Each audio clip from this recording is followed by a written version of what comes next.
Hey, what's up, everybody? I am Devin Moreno, and I'm a Baltimore City investor, mainly in the Baltimore area. And I have just acquired property number 16 here in this house in Columbia, Maryland. And I actually am doing this one with my new partner, Olu. What's up, everybody? Olu, also a Maryland investor. Hit me up, Olu Vision 7. Let's dive into the deal. Absolutely. We're going to talk to you about how we acquired this deal. Olu did a lot of the strategizing in the beginning to get this deal acquired. He not only got this thing subject to, but he also did a hybrid with some seller financing and did a private note to pay the down payment. So we're all in on this deal at less than 5% of the purchase price on a $350,000 valued house. So we're gonna go into detail. He found the deal. He did a lot of that front end work with some strategies with me. I'm gonna be renovating this place and using my skills to turn it into a rooming house. We're gonna go over all the numbers and how we make that work. So first off, Olu, how did you find this deal? Man, so this deal actually came from our cold calling team. They said, hey, we have a seller looking to sell. They're always looking for new prospects. I went and met the seller. They said, hey, we want to get the max value for our house. No one's giving us the offer that we want.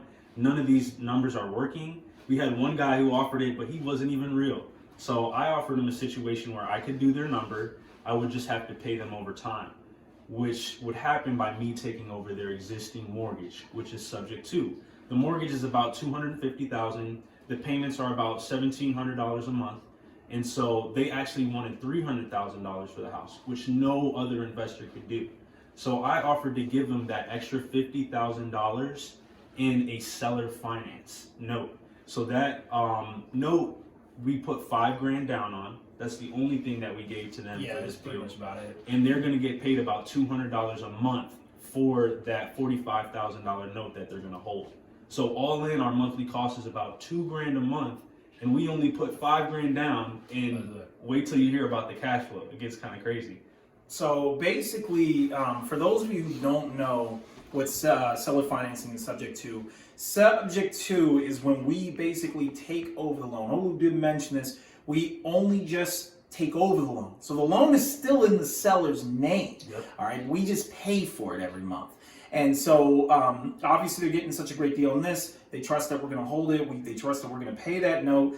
It does come with a little bit of trust. Olu's going to talk about how he gains a little bit of that trust, but also of the seller to pay that note. But the title goes to us. So we do own the house, but the loan is still in their name. So Olu, have you ever run into it where they kind of are worried that we're not going to pay that loan? Yeah, all the time. That's one of the most common questions I get is like, well, what if you don't pay? And the way that I reassure them is, obviously we're not putting a ton of money down. A lot of what their reassurance comes from the fact that they know that we are coming in here to do a lot of renovations. And let's say that for some reason me and Devin get abducted by aliens and we are no longer paying the mortgage. They're gonna get this house back with the money we gave them down, all of the renovations they did, and they can turn around and sell it again. So their worst case scenario is literally their best case scenario. And that's exactly how I explain it to them. And Devin touched a lot about the subject to and the owner finance. Sometimes you have to combine them together, and I call that a hybrid deal. And sometimes that's just what you need to do to get it done. As far as the money that we put down to the table, that actually came from reaching out to a family member that I knew had, a decent amount of money. They're high income earning individual, and a lot of that money was sitting in a bank account earning less than 1% interest. Mm-hmm. And now, so keep in mind, he had a high earning individual. A lot of you out there, like myself, when you first, I started real estate, everyone knows this, when we started with $500. I thought I didn't know anyone. The common thing we say is, I don't know any millionaires, I don't know any rich people, and I didn't either. But you actually know more money than you think you do. Most of it is wrapped up in a 401k or an IRA or something like that. And some people just have a little bit of money stashed away. Maybe it's just $20,000, but we only needed 5. So, and we're gonna get into some other part of it, 10 more actually. We did end up raising 10 more from this person. But basically, you don't really need to know a millionaire. You just need to know someone who can actually get you through the deal. So, and the 401ks and stuff, they can't touch them. They can't do anything with them anyway, so they might as well lend it. You just have to beat their interest rate. That's it. If the interest on their 401k loan is 4%, Offer them 7, 8. There you go. They profit from doing basically nothing. So that's the subject to part of this deal. The seller financing part of this deal, that's essentially, we created a new note that's a secondary position on the first mortgage. So all that really means is that we took a lot of the equity in this house and just created like another mortgage, but we pay it directly to the sellers. Okay, so you can only do seller financing when there's equity to do it with. All right, so just keep that in mind. Like if you try to do seller financing, it won't work if like there's literally no equity in the house. And then so yeah, we came to the closing costs. Closing costs came up to a total of $19,000. We had that $5K in. All right, and basically after $19,000, that's when he reached out. He got a private promissory note to pay 10 grand of that. So it came up to $9,000. And then we just paid that. So if you do the math yourself, 5%, which if you were to house hack this house, you do it for 5% down. 5% of this house is like $17,000. I mean, we paid $9,000. So we're coming in at less than what a house hacker would do. I mean, you can use FHA and maybe we're coming out even, but we still got favorable loan terms and everything. We didn't have to jump through any hoops with a lender. We didn't have to wait 30, 40 days for them to look at all of our bank statements and all of that stuff. No. Get the house appraised. None of that. We didn't have to hear all their nitty-gritty details that they wanted fixed. We just came in. We were able to do the deal quickly, which the sellers love, and we were able to get into it at a high price for them, but a number that still works for us to make a profit.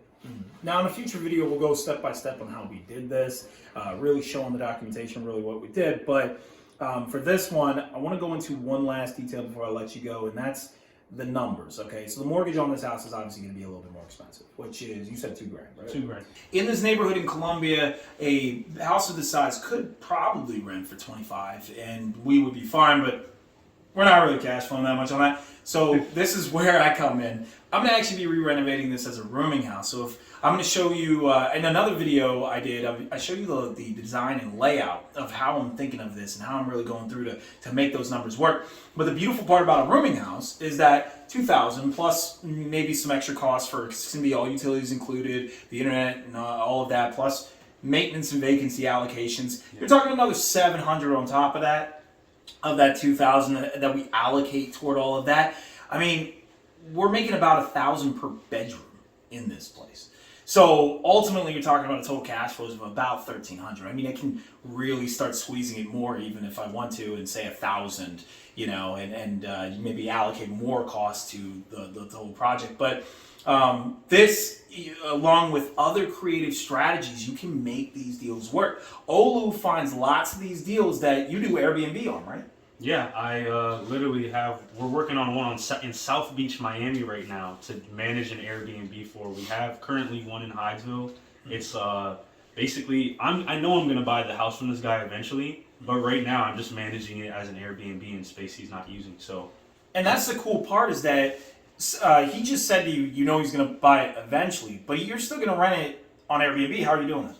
So I just have an agreement with him that says that, you know, he splits some of the costs and we just get a management fee of anywhere from 15 to 40% depending on how much money you're putting in up front and the work that you're doing and the agreement you have with the seller. So it's almost like a rental arbitrage thing, right? Exactly. It's like a master lease. There you go. So now he's created a relationship with this seller.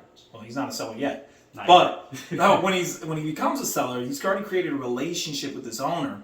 And the owner naturally is going to reach out to him. Like when he's ready to give it up, you know, get rid of it and all that. Plus, Olu can keep pitching those deals over time and make it work, to make those numbers work for him. So this is something I actually do with my property management as well. I take properties under management, and over time, the owner's not really going to want to deal with it maybe, and I'm probably one of the first names they give it to. So this is a great aspect of doing that. I also have pitched out assisted living facilities. You can do that. I mean, if the layout works and all of it works, you can make these higher mortgages work. I'm actually doing Airbnbs myself. Now trying to get them subject to. I've been saying, hey, Olu, keep sending them at me. But yeah, if you guys want any more information on this, Olu already said his information. Say it again. Olu Vision 7 on Instagram. Hit me up. You know what? I'll drop my number. Hit me up. 410-717-2457. All right, perfect. And I'm going to put that in the description below, and you know where to find me. I have my email in the description of the video below. So with all that being said, let me know if you have any questions. Comment below. Let me know, and I'll talk to you all very soon.